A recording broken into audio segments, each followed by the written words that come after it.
RIMURU Go Back in Time by Rimu-chi. Masayuki. The Holy Kingdom of Ruburios. The Holy Kingdom of Ruburios, an ancient and devout land bathed in the eternal glow of the sacred sun, stood as a beacon of divine authority. The kingdom was a fortress of holiness and discipline, where the sacred doctrines of the Western Holy Church ruled over both heart and steel.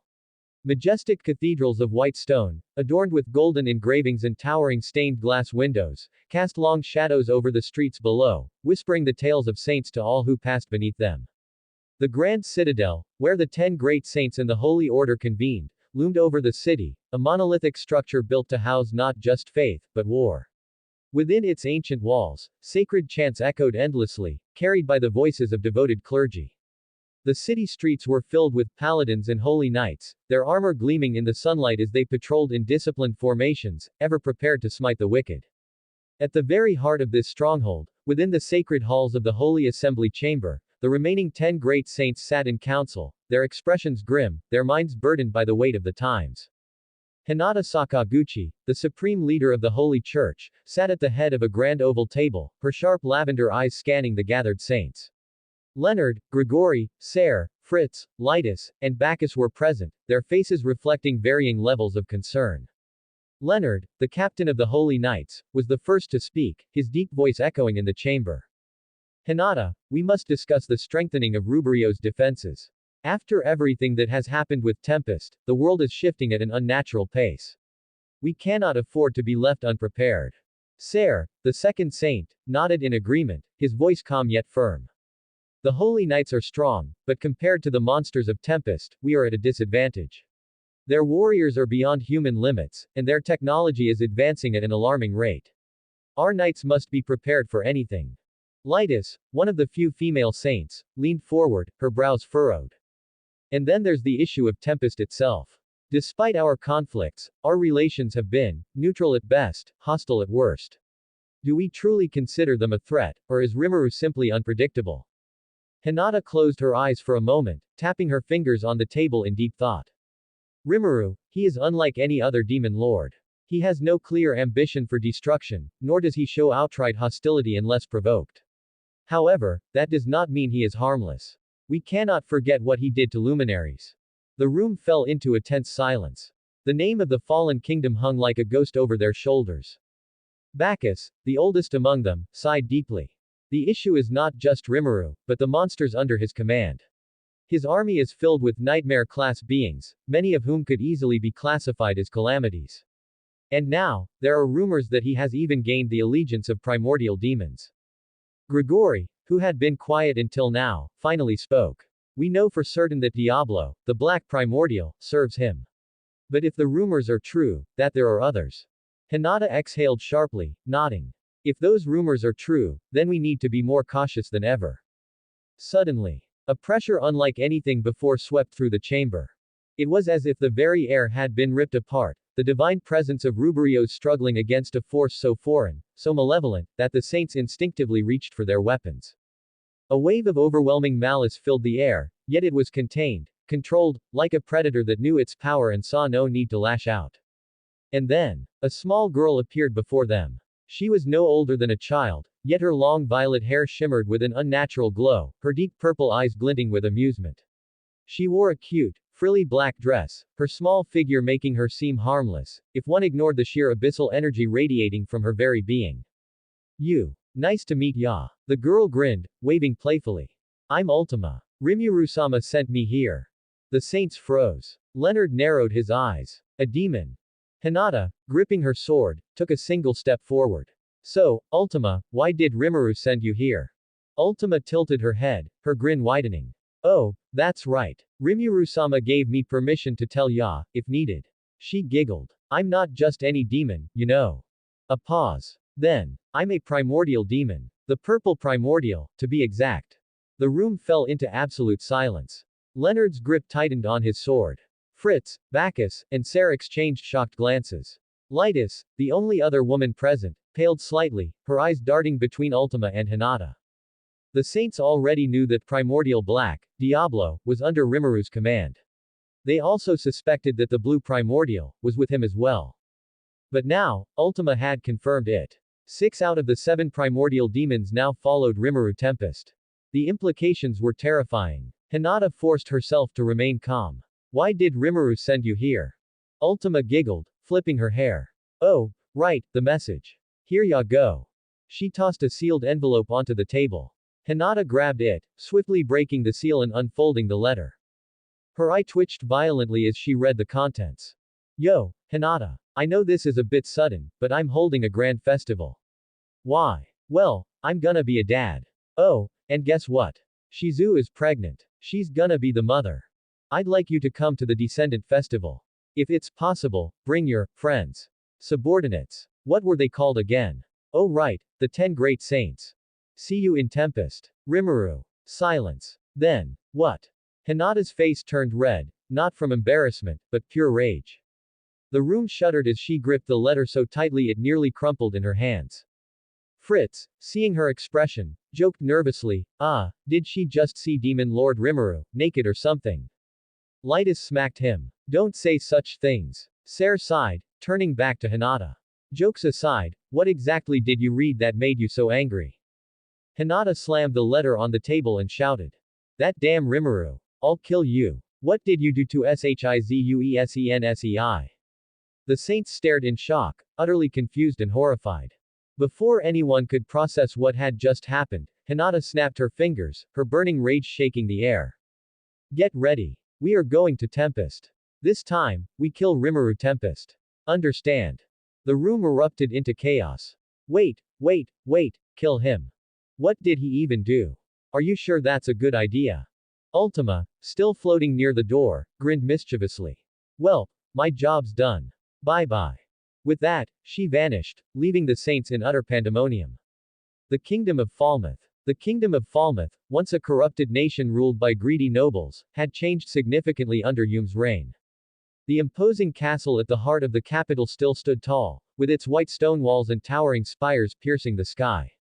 Unlike before, when it was a place of scheming aristocrats and power-hungry royals, the atmosphere had become livelier. Commoners now dared to approach the castle, and the once stiff guards could sometimes be seen laughing with the people. Inside, the royal office was another matter entirely. The grand chamber, decorated with lavish carpets, golden chandeliers, and large bookshelves filled with political documents, looked every bit the room of a king. A massive mahogany desk sat in the center, piled high with documents, a nightmare of paperwork that made the current ruler, Yume, want to flip the entire desk over. Yume the Champion, a former mercenary turned king, was currently slumped in his chair, his arms crossed, staring blankly at the endless pile of parchment. To his right, his beastman friend and closest comrade, Grucius, was sitting casually on a couch. He watched the scene unfold with amusement.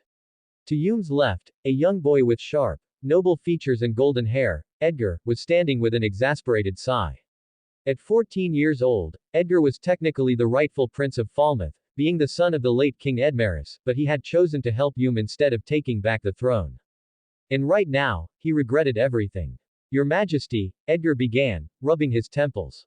How many times must I tell you? You must conduct yourself with dignity and grace befitting a king. Yume groaned. Kid, do I look like a guy who does grace? Grucius snorted, crossing his arms. Yeah, he's more of a swing sword first, think later, kinda guy. Edgar ignored the comment and straightened his posture. You have to at least speak properly when addressing other rulers. Yume rolled his eyes. Fine, I'll try. Before Edgar could lecture him further, a sudden distortion in the air made the room fall silent. A dark portal swirled into existence at the center of the office, its ominous energy sending a cold chill through the chamber. From the portal stepped Diablo.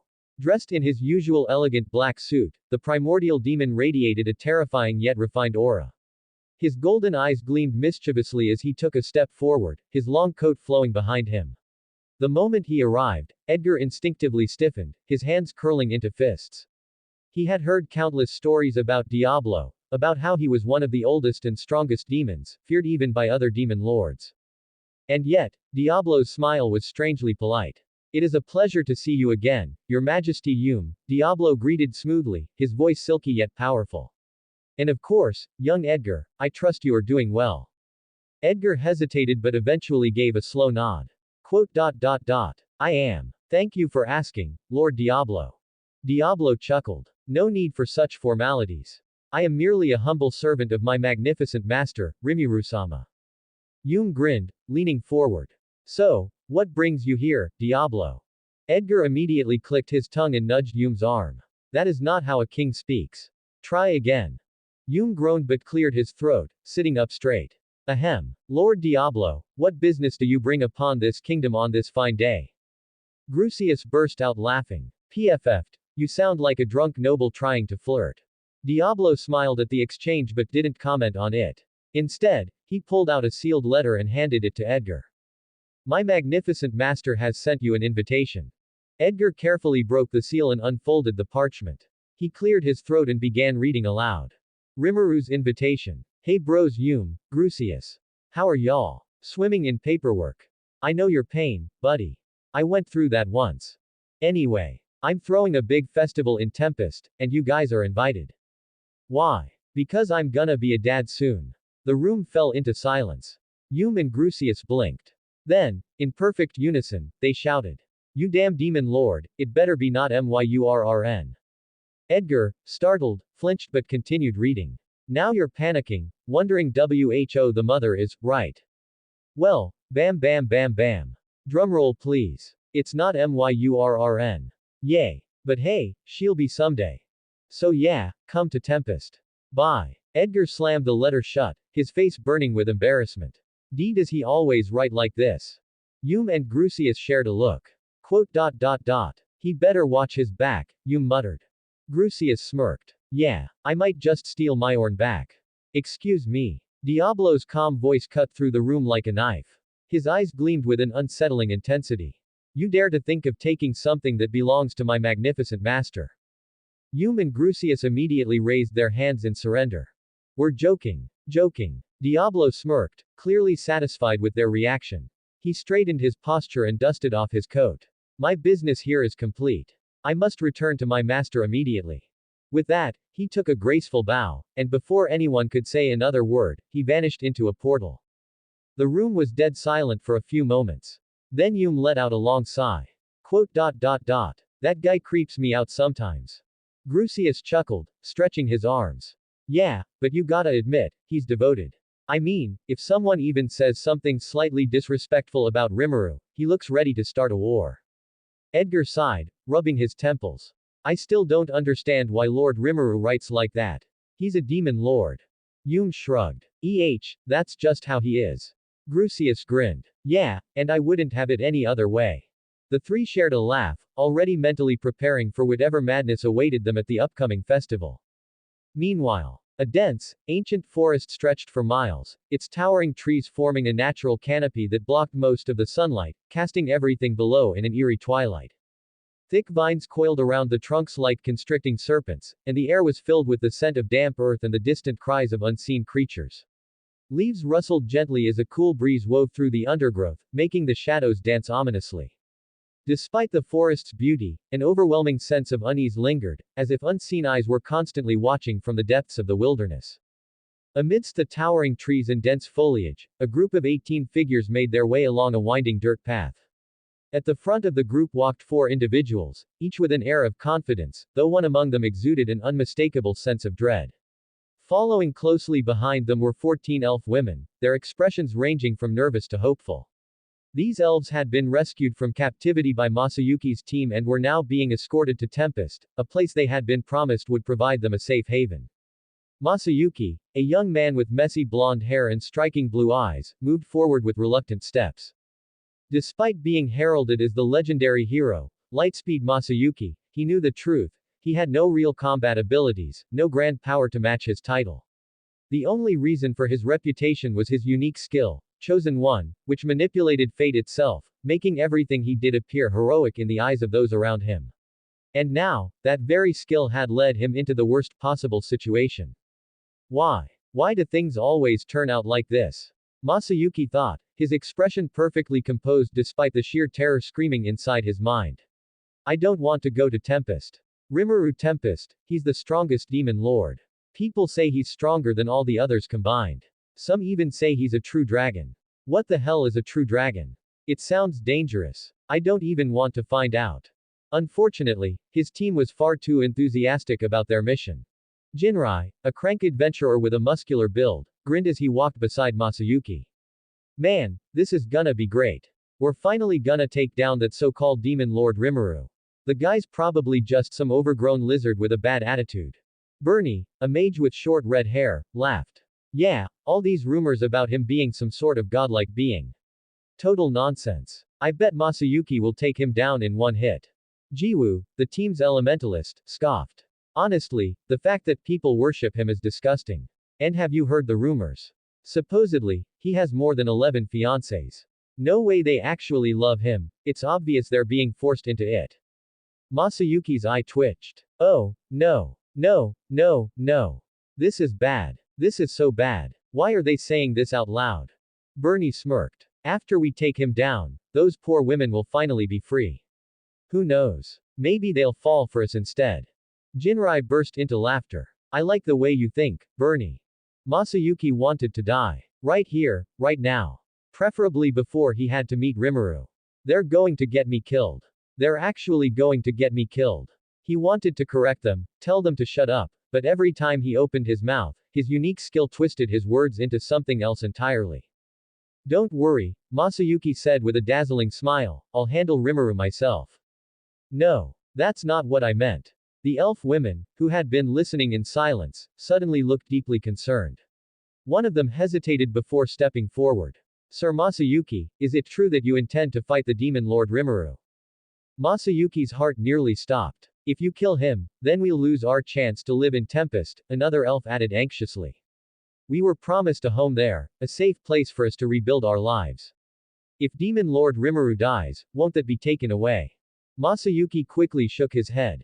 No, of course not. I would never. I mean, I'll make sure you all have a future no matter what.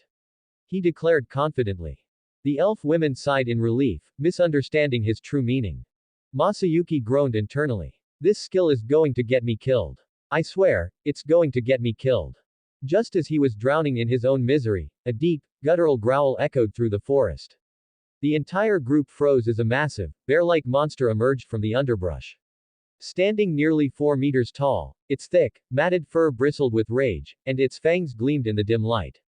It let out a deafening roar, shaking the very ground beneath them. A forest tyrant. Bernie gasped, gripping his staff. Damn it, we weren't expecting this. Jinrai smirked, cracking his knuckles. Hey, it's just a big bear. Should be easy. Jiwoo immediately began chanting a spell. Let's make this quick. The three of them charged in. It went horribly. The forest tyrant swatted Jinrai aside like an insect, sending him crashing into a tree. Bernie's fireball spell barely singed its fur before the beast lunged at him, forcing him to dive for cover. Jiwoo's magic had no effect, and she barely dodged a swipe that could have cleaved her in two. Masayuki, frozen in fear, could only watch as the monster roared, preparing to finish off his team. This is it. I'm dead. We're all dead. X. Then, fate intervened. As the forest tyrant stepped forward, its foot landed on a loose stone, causing it to slip. In a desperate attempt to regain its balance, it thrashed wildly, only to impale itself on a fallen branch. With a final, pathetic grunt, the massive beast collapsed. Dead. Masayuki blinked. What? His teammates, however, erupted into cheers. That's our hero. Bernie whooped. Jinrai, groaning as he picked himself up, laughed. Damn, Masayuki. I don't even know what you did, but that was incredible. Jiwoo nodded. That's why he's the chosen hero. No way demon lord Rimuru stands a chance against him. Masayuki stood there, paralyzed, his mind a whirlwind of terror. No. No, no, no. They think I actually did that on purpose. This is getting worse. Quote. Before he could argue, a voice rang through the clearing. There you are, you idiots. I've been looking for you for 2 hours. Everyone turned toward the source of the voice. A figure stood at the edge of the trees, arms crossed, an impatient scowl on her face. Masayuki felt the blood drain from his face. Oh no, oh no. Who is this? Then, without warning, thud. The figure dropped from the towering trees above, landing gracefully with a light step, her presence alone sending a sharp wave of pressure through the air. The group flinched in surprise, their hands instinctively reaching for their weapons as they turned toward the intruder. Standing before them was a young girl with long, flowing purple hair, glowing amethyst eyes, and a smirk that sent chills down their spines. She exuded an overwhelming aura, one that made the very air feel heavier, suffocating. With her hands on her hips, she clicked her tongue in annoyance. Ha! I've been searching for you idiots for so long. Her voice rang through the silence, filled with both irritation and amusement.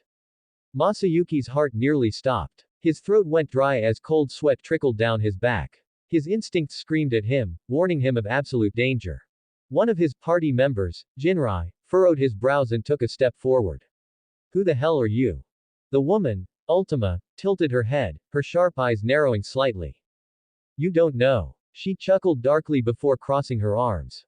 Figures. You humans are always so ignorant. She took a step closer, and Masayuki could feel the suffocating pressure intensify. It was as if the very essence of death loomed over them.